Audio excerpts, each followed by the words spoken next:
Hello there, my name is Geert van der Snickt and I'm a cultural heritage scientist based at University of Antwerp. The slides that I will present here were made for the keynote lecture that I gave on the ChemCH conference that took place in Brussels in July 2016. This talk discusses the results obtained on the Ghent Altarpiece by Van Eyck, a painting that is considered as one of the pinnacles of European medieval painting. The paint surface of the altarpiece was chemically imaged by means of MA-XRF scanning, and these experiments were combined with the analysis of a number of cross-section samples.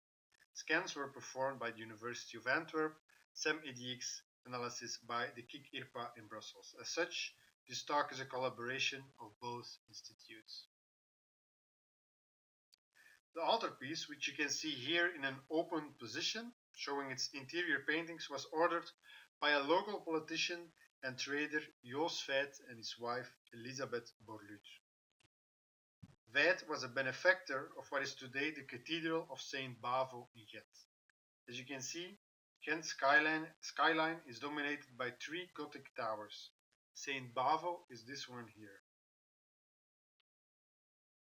Both donors were depicted on the altarpiece, as was customary at that time.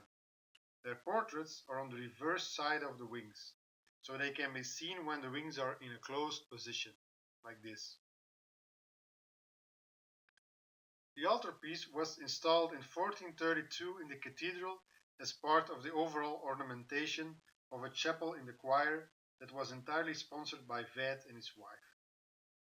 Today, the altarpiece is located in the Villa Chapel, where it was moved in the 1980s for security reasons, but it will most probably return to the choir after completion of the ongoing conservation treatment. In the 600 years between the installation and the ongoing conservation treatment, the altarpiece had a rich and especially a very eventful life. Unfortunately, I do not have the time to discuss this suspenseful life or this suspenseful history at length, but I do want to highlight one aspect, namely that in the final years of the 19th century, the wing panels that are painted on both sides were rip-sawn, so they were cut lengthwise. Not with a blade like this, but with a more sophisticated steam-driven rip-saw. I just employed the image of this blade here to illustrate the idea of sawing the panels lengthwise.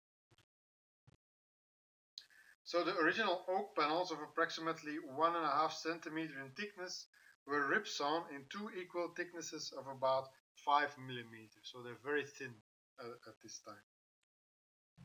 In this way, it was possible for the visitors to admire both painted sides of the wings. The thin 5 millimeter wooden boards were then reinforced with a so-called cradle on the back. That is a set of wooden beams that prevents the panels from warping or breaking. However, these wooden beams cause a local scattering of the primary X-ray beam during the scanning, and this will have consequences for the MAXRF images, as we will see later in this presentation. This also explains why the central panels and the front side of the wings are still on display inside the cathedral, while the reverse side paintings of the wings are at the same time in the Museum of Fine Arts of Ghent, where they are treated by a team of conservators of the Eyck. The public can follow the progression of this treatment from behind glass. At the start of the treatment, the conservators were confronted with a stack of aged varnish layers. You can see here how the gradual removal of the yellow varnish has a far-reaching consequence for the color. Already during the removal of the obscuring varnish, the conservators made a surprising discovery, in the sense that large areas of the paintings appear to be overpainted. This macro photo exemplifies this finding. You clearly see how a grayish, somewhat granular layer is present on top of a whiter and smoother paint that is considered as the original by Van Eyck. This was a shocking finding, especially for Van Eyck's colors, as the visible brushwork has always been associated with Van Eyck himself. In spite of previous investigations and studies, the extent of this overpaint was never suspected.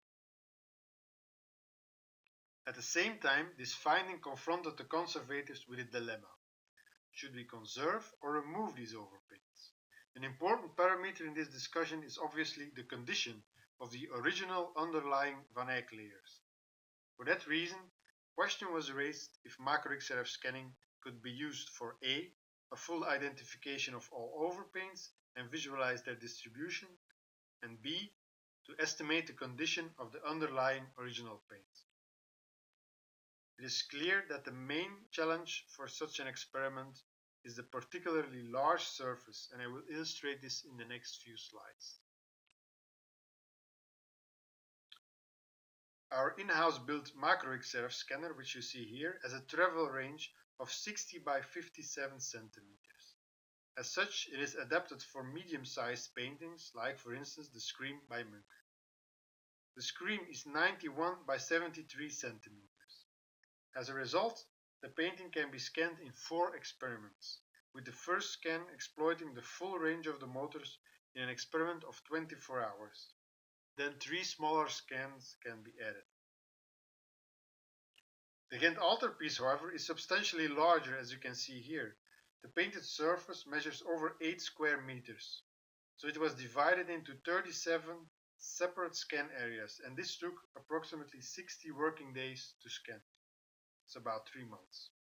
In that time, over 60 million spectra were collected, making it the largest surface that was chemically imaged so far, at least to my knowledge.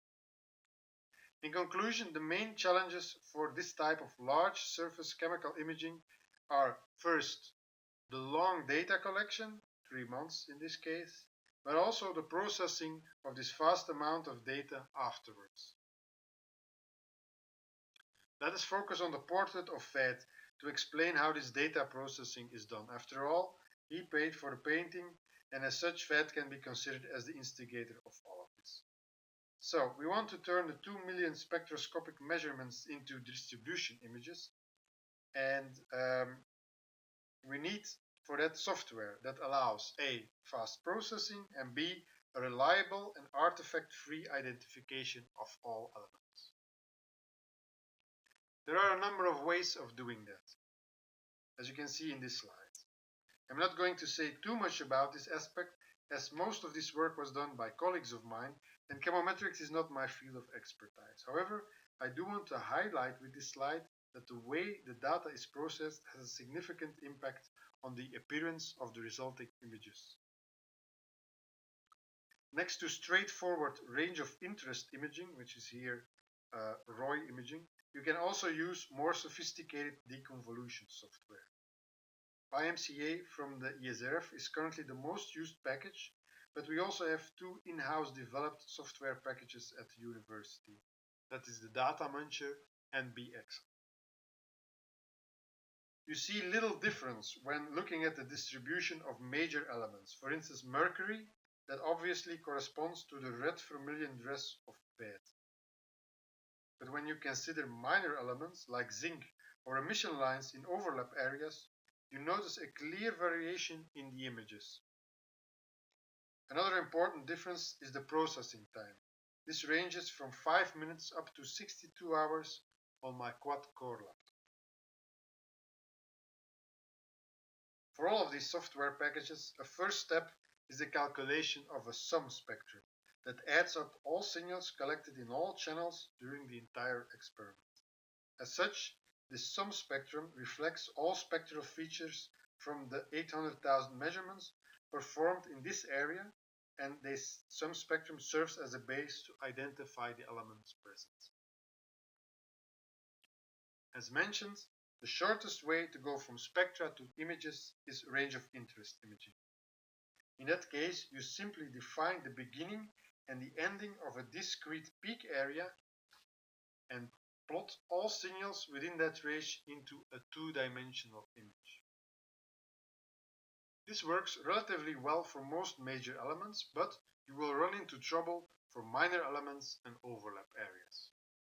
For instance, the zinc K alpha peak overlaps with one of the many mercury lines. So when you plot this, the result is an image that is in fact a mixture of the distribution of zinc and the distribution of mercury. By consequence, the image is false, and it's clear that ROI imaging is only useful as a swift preliminary inspection tool. The problem can be solved by using deconvolution software that calculates net peak area of zinc through the use of an algorithm and simultaneously subtracts the background. Now you see that the zinc is only present in discrete paint strokes and areas such as the fur. However, there is one important drawback. Batch fitting of large data sets takes a long time, in this case 62 hours. One reason for that is the shape of the background, and the peaks are calculated separately for each spectrum. My former colleague Matthias Elfeld came up with a clever solution for that. He wrote his own data muncher software using so-called dynamic analysis based on GeoPixel software. The shape of the peaks and the background are derived from the sum spectrum and kept linear during the entire fitting process. This intervention brought the processing time back to 5 minutes, really fast. However, the linear background also created a new problem. For the minor elements, with a relatively low signal to noise ratio such as zinc, the wooden beams of the cradle suddenly come into view. As said before, these wooden beams cause a strong local scattering of the primary X-rays, and the resulting fluctuating background in the spectra is reflected in the images. In response to this problem, another colleague of mine, Piet van Espen, adapted his Axel software that has been around since the 70s and 80s. He solved our problem by combining the best of two worlds. First, the background is subtracted for each spectrum, and then the net peak areas are calculated linear with fixed parameters. As such, the processing time is a compromise with an acceptable 15 minutes. When we look at the zinc image, you notice that the same quality of the PyMCA fitting is obtained, but in a much less time. The only drawback is the fact that the software is not freeware. You need a license to use it. Now let's have a look at the results. We can assess the added value of MAXRF scanning by comparing it with non-destructive imaging such as conventional radiography and non-destructive point analysis such as portable or handheld XRF. Let us start with the radiography, shown in the top left corner. In contrast with the MAXRF maps, the radiography is clearly disturbed by the wooden support and the cradle, even when it's improved digitally. As you know, the contrast in a radiographic image is dominated by the attenuation of heavy elements, in this case lead and mercury. However, in the radiography you cannot tell one from the other. In MAXRF it's possible to identify them and accurately separate them. Moreover, also elements with lower atomic numbers can be visualized. Iron, copper, zinc, calcium, even up to potassium if no varnish is present. These elements cannot be seen in the radiography. An important drawback of MAXRF is the resolution of the images that is considerably lower than for a radiography. In comparison to point analysis such as PXRF, MAXRF provides compositional information from the entire surface and not just from local points. Moreover, the results are presented as images and not as graphs, so that all stakeholders, even those who are not an expert in XRF, can understand the results. In addition, for point analysis, it can be very difficult to give a meaning to small differences between the spectra, while with MAXRF images you can link this variation directly to the visible image. In this way, it's much easier to interpret the results.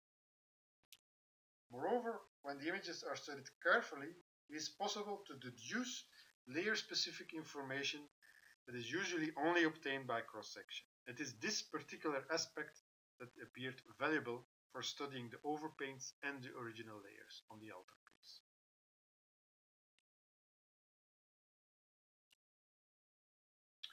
When we compare the MAXRF maps with the visible image, it is clear that the overpaint closely follows the original forms and also imitates Van Eyck colors, so at first glance you do not see any striking differences.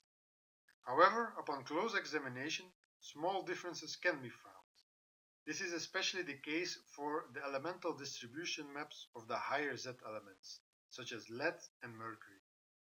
Looking at the mercury image, sharper forms and shapes can be seen in the folds of the drapery, and one would also expect to see a stronger contrast in the visual image. In the lead image, several distinct highlights show that is not visible on the surface. Nevertheless, the presence of the overpaints was unambiguously confirmed by the visualization of paint losses in the original paint layers. I will exemplify this with the portrait of Elisabeth Burlut. This detail of the sleeve presents a pristine paint layer. Even under a microscope there are no damages visible. However, upon looking at the LED-L image, you clearly see black areas, indicating gaps in the paint layer.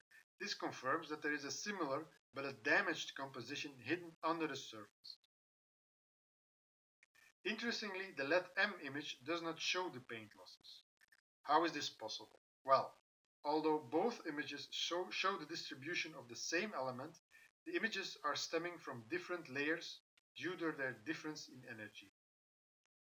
As the LED-M emission line has a lower energy of 2.3 kV, the detected signal can only stem from the upper layer, while the more energetic LED-L lines have more penetrative power and can originate from deeper inside the paint stratigraphy. This is illustrated by this scheme here. The primary beam of the X-ray source goes all the way through the paint stratigraphy. The low energy LED-M signal can escape the upper paint layer, but it is absorbed deeper inside the paint buildup, so it does not reach the detector. The LED-M line, on the other hand, is of higher energy and has enough penetrative power to escape all paint layers, even when they come from the lower layer. In addition to that, the iron distribution shows us that the gaps were filled with an iron-containing material, probably a reddish hematite type material. In this way, the scans did not only locate the hidden paint losses with great precision, they also predicted the filling material that conservators would encounter upon removal of the overpaint. After the fillings, the composition was painted over with a copper-containing paint, as the copper distribution follows exactly the shapes of the visible image. The finding of azurite, which is containing copper, also confirms the conservator's hypothesis that the overpaint is relatively old, as azurite was rapidly replaced with synthetic blues from 1700 onwards. So from all of this, a stratigraphic buildup can be deduced. The original paint layers by Van Eyck contain lead white plus an organic red layer. The paint losses in this layer were filled with an iron-based filling. And on top of that we have the overpaint containing lead white, a reddish lake which we cannot detect, and the copper azurite grains. Nevertheless, it is useful to verify this hypothetical stratigraphy with cross-sections. A cross-section extracted from the same area confirmed this laminated buildup, and it also added the presence of an intermediate varnish in between the original paint and the overpaint. The presence of this varnish, or the finding of this varnish, was good news for the supporters of a full removal, as the varnish functions as a buffer, rendering the removal of the overpaint more feasible. Sam Eyck on the cross-section confirmed the double lead-containing layer and the presence of copper grains in the top layer. In summary, Sam Eyck proved very complementary with MAXRF scanning, especially in areas where the layer buildup was more complex, as in this sample. Sam Eyck also allowed detection of elements with low atomic numbers, for which MAXRF is insensitive. On the other hand, MAXRF has superior detection limits for elements with atomic numbers roughly between 25 and 15. For Sam Eyck, the detection limit is typically around 1000 ppm, while for MAXRF this is well below 100 ppm. A clear example of this is the zinc signal that we talked about earlier on. Although clearly visible in the scans, the zinc was not found in any of the samples by Sam Eyck. Another beneficial interaction between MAXRF and SEM-EDX is the fact that the scans allow reducing the number of samples that have to be taken, and when it is decided to take a number of samples, their location can be accurately selected based on the XRF maps. Apart from confirming and documenting the overpaint, MAXRF scans also allowed assessing the condition of Van Dijk's original paint. With the iron map, all fillings could be located, while the lead map visualizes the exact size of the actual gaps in the paint layer. You notice that the iron-based fillings are bigger than the actual gaps, and that the number of paint defects is relatively small. Together with other arguments, the conservators decided for a full removal of all overpaints so that the original and superior brushwork of Van Eyck comes back to light after several centuries. In this way, MAXRF scans had a substantial impact on the conservation treatment, also because this decision added 2 years to the treatment and added almost €500,000 to the budget. In a broader context, I think the result on the Ghent Altarpiece also illustrates how MAXRF can influence the decision-making process in conservation by feeding the discussion with objective chemical arguments, presented in the form of comprehensible images that can be understood by all stakeholders. I'm showing here a picture of the famous Jeff van der Veken, who also worked on the Ghent Altarpiece as the archetype of the old-school conservator, and this in contrast with the modern conservator. As you can see, van der Veken uses comparable tools as the modern conservator, but he works in a completely different way, in the sense that he works individual, making decisions on his own, somewhat fueled by mystery, while the modern conservator confers with his peers, is guided by a committee of scholars, and has to give account to the public through social media, working behind glass, etc. As such, the aspects of objectification, documentation, and giving account of interventions becomes increasingly important in modern conservation. This is especially valid for iconic works like this one, that transcend the level of a mere object and become symbols on which everybody has a strong opinion. For that reason, I'm convinced that this type of large surface chemical imaging will play an important role in objectifying decisions in the future and documenting the resulting treatments. To some extent, we explored the potential of documenting the progression of the treatment by MAXRF by revisiting a number of panels when the cleaning was halfway. In the panel of Borluut, which you see here, you clearly see the boundary between the cleaned area and the area where there is still overpaint. Apart from a difference in color, the cleaning front is also clearly reflected in the chemical images, in particular in the copper distribution, where the copper signal disappears along with the removal of the overpaint. Same can be said of the iron image, where the iron-rich fillings showed up exactly as predicted and were later removed by the conservators. The treatment of the panels will be finished by September 2016, when the next phase of the treatment will start, in particular the lower part of the interior paintings.